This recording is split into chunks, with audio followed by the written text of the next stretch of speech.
लेकिन मैं एक बात आपसे कहना चाहता हूं।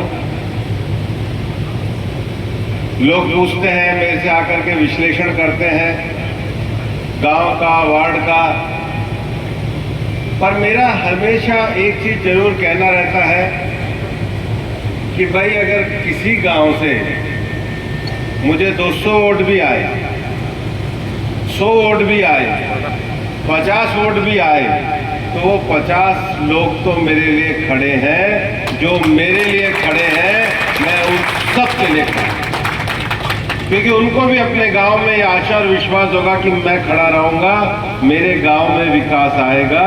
और मेरे विकास का अर्थ है मोदी जी का सबका साथ, सबका विकास, और उसी राजनीति को लेकर के मैं चलने वाला हूं। क्योंकि जब हम इलाके की, डॉक्टर जसवंत जी कह रहे थे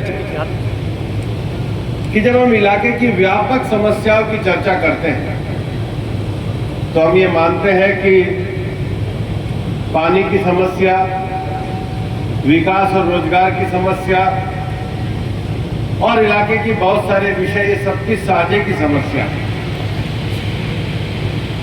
और इसलिए मैं आपको ये विश्वास दिलाना चाहता हूं। मेरे को आज मेरा चुनाव परिणाम घोषित हुए पूरा 1 महीना कल हुआ था। कल 4 जुलाई थी और 4 जून से 4 जुलाई के बीच में मैंने लगातार अधिकारियों की रिव्यू मीटिंग ली। जो योजनाएं यहाँ पर चल रही थी, उन योजनाओं में कितना आगे बढ़े हैं उसकी समीक्षा करी। कौन सी योजनाओं के लाभ हमारे इलाके को आ सकते हैं, उसकी मैंने जानकारी प्राप्त करी। मेरी टीम भी आपके बीच में लगी और कल मैं सब विषयों का पूरा डिटेल माननीय मुख्यमंत्री जी से निवेदन करके आया हूं। और मैं ये विश्वास करता हूं कि जो वादे हमने तय किए हैं उन्हें हम पूरा करेंगे। और ये मैं बड़े विश्वास के साथ आपको इसलिए कह रहा हूं कि भजन लाल जी ने सरकार में आने के बाद जिस उन्होंने आने के बाद उस पर बहुत सख्त कदम उठाए हैं। राजस्थान में उनके आने के बाद हमने एंटी गैंगस्टर टास्क फोर्स से अपराधियों पर नकेल डालने का काम किया है। और मैं बड़े विश्वास के साथ कहना चाहता हूं कि इस काम को भी हम बहुत मजबूती के साथ करने वाले हैं। इस इलाके में लॉ एंड ऑर्डर को लाना, ये सबसे बड़ी हमारी जिम्मेदारी है।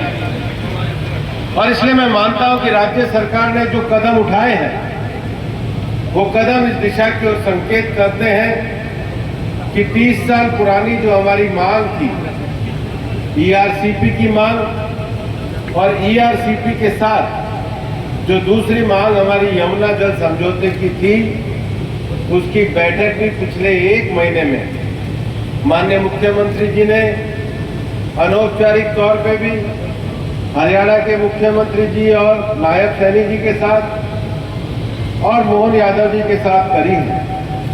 क्योंकि उन वार्ताओं में मुझे भी सहयोग करने का अवसर मिला है। मैं बड़े विश्वास के साथ कहना चाहता हूं कि जो वादा भारतीय जनता पार्टी और उनके उम्मीदवारों ने किया है, उसको 5 साल में पूरा करने का काम ये हम लोग कर रहे हैं।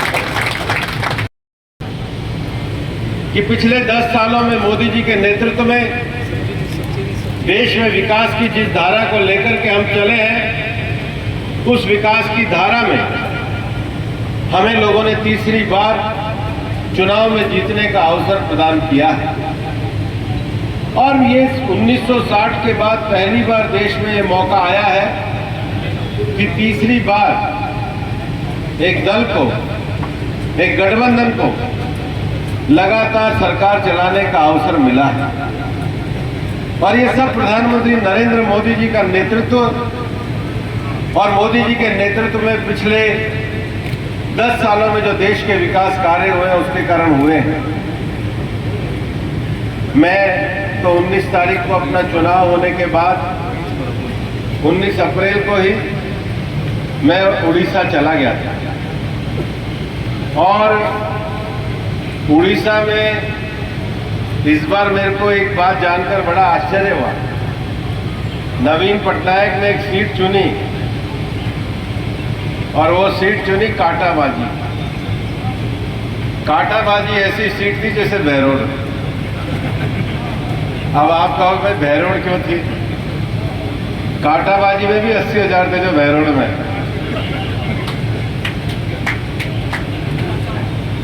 कांटाबाजी में भी कितने थे? तो भाई मैं वहां पहुंचा, मैंने हाथ जोड़ के कहा, हमारा उम्मीदवार था लक्ष्मण बाग, वो भी उड़िया समाज का ही था। मैंने कहा भाई कुछ तो इज्जत रख लो, बहरोड वाले तो रखे हुए हैं। उनने सही में 30,000 से लक्ष्मण बाग को नवीन पटनायक के मुकाबले एमएलए का चुनाव जिता दिया। और मैं जब कांटाबाजी का चुनाव देख करके आया तो मैंने कहा जी उड़ीसा में सरकार पक्की बन रही है, जहां हवा चल रही है वो हवा मुझे समझ में आ रही है। और उड़ीसा में भारतीय जनता पार्टी की सरकार बनना ये हम सब लोगों के लिए सौभाग्य का विषय रहा। मैं तो मेरा परिणाम लेने नहीं आया, क्योंकि मैं तो अलवर के लोगों का धन्यवाद दूंगा कि उन्होंने मुझे जीत का सर्टिफिकेट प्रदान किया। एक विषय जो 4 जून को जब हमारा परिणाम आया तो 5 जून को प्रधानमंत्री जी ने एक पेड़ मां के नाम ये अभियान को शुरू किया। इस साल की जो गर्मी थी वो दुनिया की सबसे तेज जो हीट वेव्स कहते हैं वो अब दुनिया में शुरू हुई थी। और अलग अलग तरह के वीडियो आ रहे थे, कोई तो मिट्टी में पापड़ सेक रहा था और कोई क्या कर रहा था, लेकिन गर्मी 45 डिग्री से 48 डिग्री से ऊपर गई, क्योंकि बहुत बड़ी संख्या में पिछले समय धरती से पेड़ों को काटा गया। वाटर हार्वेस्टिंग होना तो जरूरी है, लेकिन पेड़ लगना बहुत जरूरी है। और हम तो ये सोचते हैं कि हमारा सामान तो पैकेट में बंद होकर दुकान से आ जाता है, लेकिन ये धरती केवल मनुष्य के लिए नहीं है, धरती पशु पक्षियों चिड़ियाओं सबके लिए है। और पेड़ जो है वो हमारी प्राकृतिक संरचना को बनाए रखते हैं। हम सब जानते हैं कि हमारे को जन्म बिना मां के हम इस धरती को देख नहीं सकते। मां ही है जो हमको जन्म देती है, मां ही है जो हमको पालती और पोसती है, मां ही है जो हमको जिस समय हमारी ताकत नहीं थी, हमें खाना खाना होता था तो चिंता करती थी खाना खाया या नहीं खाया। एक पेड़ जरूर लगाएं, करें। और जब आप चले भी जाओगे, जाना सबने भाई, कोई 10 साल पहले कोई 20 साल बाद, लेकिन पेड़ आपके बाद भी खड़ा रहेगा। पेड़ आपके बाद भी आपके आने वाली पीढ़ियों को भी औषधि से लेकर के सारी चीजें देता रहेगा। इंसान ने बहुत तरक्की करी है, गाड़ी बना ली, रॉकेट बना लिया, चांद पर पहुंच गए, बड़े मकान बना ली, बड़ी टेक्नोलॉजी बना ली, लेकिन इंसान अभी तक फूड नहीं बना पाया। वरना तो स्टील का गेहूं बना के बेच देते हैं, या एल्यूमिनियम की सब्जी बना के दे देते।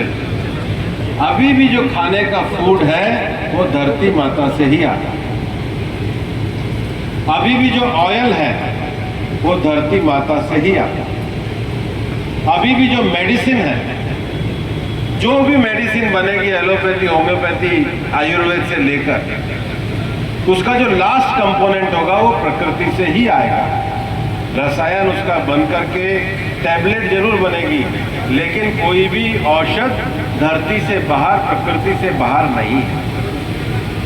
तो जब ये धरती हमको भोजन देती है, धरती हमको ऑयल देती है, धरती हमको मेडिसिन देती है, धरती हमको कॉस्मेटिक देती है, धरती हमको एनर्जी सोर्स देती है, तो हमारी जिम्मेदारी है कि धरती माँ को भी हरा भरा रखे। इसलिए एक पेड़ माँ के नाम लगाने का धरती माता को हरा भरा रखना है। तो वंदे मातरम में अगली लाइन यही होती है, शस्य श्यामलम मातरम। क्योंकि जिस धरती माता को, जिस भारत माता को हम देखना चाहते हैं, शस्य श्यामल, हरा भरा देखना चाहते हैं, और प्रकृति के साथ जीवन जीना, प्रकृति के साथ रहना, ये सबसे ज्यादा जरूरी है। मैं तो आज अलवर में भी मीटिंग लेकर के आया। सबसे पहले बारिश में नाली रुकने का कारण पेड़ों का प्रोडक्ट नहीं है, इंसान का प्रोडक्ट है, जिसको क्या कहते हैं? ये धरती ने बनाया या हमने बनाया? किसने बनाया?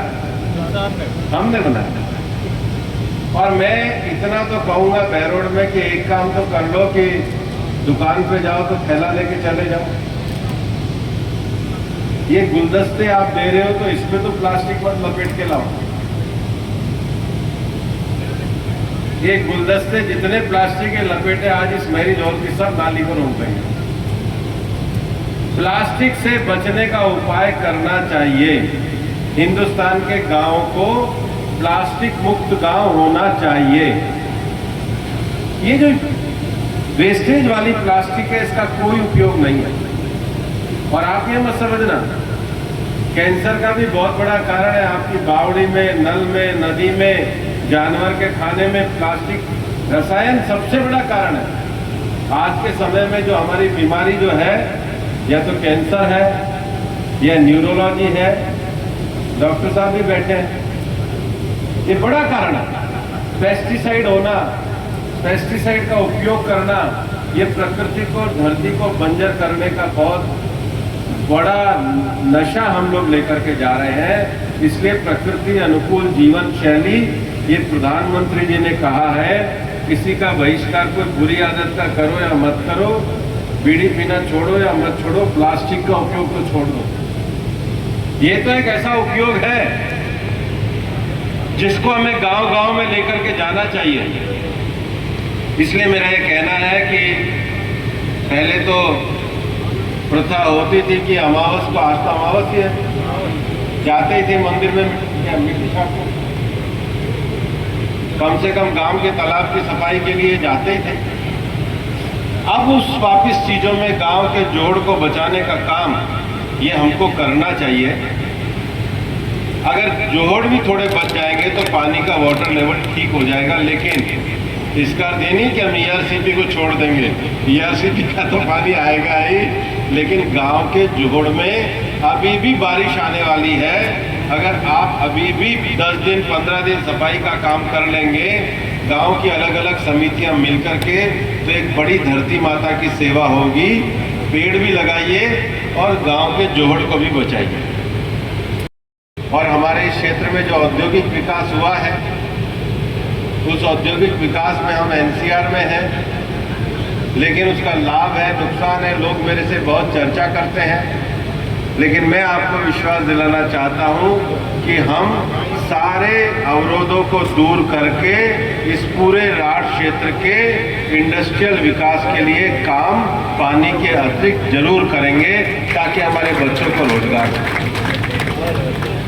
बहरोड जैसी जगह में बस स्टैंड का अभाव है। डॉक्टर साहब कोई अच्छा प्रस्ताव लाए तो जयपुर हाईवे पे लोग आकर के देखें कि बॉम्बे दिल्ली हाईवे पे NH 8 पे सबसे अच्छा बस स्टैंड कहाँ का है, तो लोग कहेंगे बहरोड का है। डॉक्टर साहब ढूंढ के रखिए, इस काम को जरूर करेंगे। बस ठीक है, तैयार है, मिलकर करवा देंगे। एक तीसरा विषय और है, नेशनल हाईवे 48 पे जो सर्विस लाइनों के विषय कई लोग कहते हैं, तो मैं चाहूँगा कि प्रतिनिधि आए और एक बार NHI के साथ बैठ करके हम लोग काम करेंगे। अलवर में हमने जो भूरा सिद्ध स्थान है, आज ही उसकी एक समीक्षा बैठक ली है। हमने कहा है जो इंग्लिश बबूल है, इसका कोई उपयोग नहीं है, इसको हटा करके वापस से हमारे इलाके के जो पेड़ है, नीम है, पीपल है, आंवला है, बेड़ा है, ढाक है, कम से कम ये पेड़ लगने चाहिए। आप भी अपने गांव में या वन विभाग के साथ मिलकर के अगर ये काम करेंगे तो ये काम एक बड़ा काम होगा। हमारे सरकारी कॉलेज अच्छे हों, बहरोड में सीवर लाइन आए, और जो सबसे बड़ी बात है जल जीवन का, ये तो सौभाग्य की बात है। हालांकि अभी तो पहली बारिश आई है, मैं तो कहता हूँ और बारिश आए, लेकिन हमारे अलवर लोकसभा क्षेत्र में जो बहने वाली दोनों नदियां हैं उनमें कम से कम पानी दिखने लगा है। ये हमारे लिए एक अच्छा संकेत है, लेकिन ईश्वर से प्रार्थना करें कि बारिश और आनी चाहिए। मैं अक्सर चुनाव में बहुत आप लोगों के साथ मिलकर कंधे से कंधा मिलाकर के काम करता रहा, और मेरा ये मानना है कि इस चुनाव में मेरा एक बहुत बड़ा अनुभव हुआ।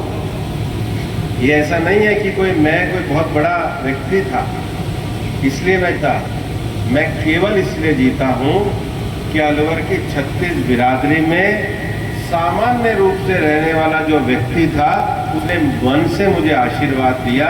हर माताओं और बहनों ने मुझे मन से आशीर्वाद दिया, उनकी ताकत से मैं जीता। मैं हमेशा काम करता रहता हूँ। लोग पूछते कि आप ये लगे रहते हो, और आपको कभी हम देखते हैं चुनाव में कैसे लगे रहते, इसका राज क्या है? मैंने कहा बहरोड में जब जनसभा में धन्यवाद देने आऊंगा तब बता दूंगा। मैं एक बहुत मन की बात करके जा रहा हूं।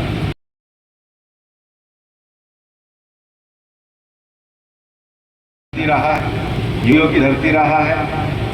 मेरा तो सौभाग्य रहा है कि मेरे से पहले 2 सन्यासी यहाँ के सांसद रहे, पर जगह बद्री महाराज की तपस्थली, और इसलिए हमें लोग मुझे पूछते चुनाव लड़ते मंदिरों में दिखते थे, सोशल मीडिया में तो वहीं दिखते थे। मैं कहता था अलवर में हैं ही इतने ज़्यादा, मैं हिंदुस्तान में इतनी जगहों में जाता हूँ, किसी लोकसभा क्षेत्र में इतने स्थान मिलते नहीं। लेकिन हिंदुस्तान के जो सबसे बड़े समय के योगी हुए बद्री महाराज बहुत बड़ा स्थान रहा। माता जी ने लिखा, तो उन्होंने लिखा मैत्री करुणा मुदिता उपेक्षा सुख पुण्य पुण्य भावना चित्त साधन। और जब मैं चुनाव लड़ने गया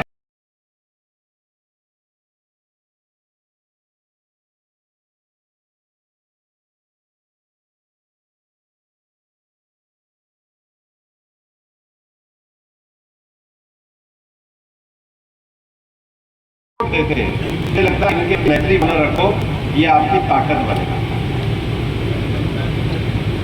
जो लोग भी शिकायत करें कि फलाना ये का है, ये है, आप तो वो आने नहीं, आप तो वो आने नहीं थे, उनके लिए बड़ा भाव रखो, भाई अच्छे लोग हैं, पूरा के दुखी मत हो, ठीक होगा। और जो कोई भी सामने कहे बहुत बड़ी हो रहा है, तो मेरी बहुत ही किसी की सुननी नहीं होती तरह।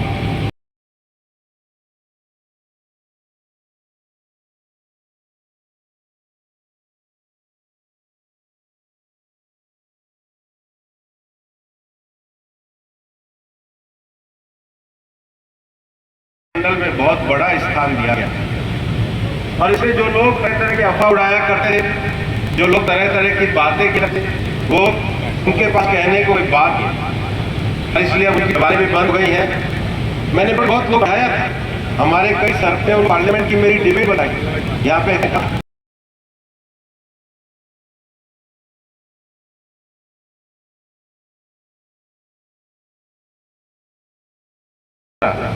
प्रधानमंत्री जी ने जो तय किया है कि हमें सेल्फ हेल्प ग्रुप की महिलाओं को लखपति दीदी बनाना है। मेरे अलवर में भी सेल्फ हेल्प ग्रुप की महिलाओं के ग्रुप में से लखपति दीदी बने, उस काम को भी मैं मिलकर के करना चाहूँगा। आपका आशीर्वाद मुझे मिलता रहे, यही मेरी आकांक्षा है। बहुत बहुत धन्यवाद।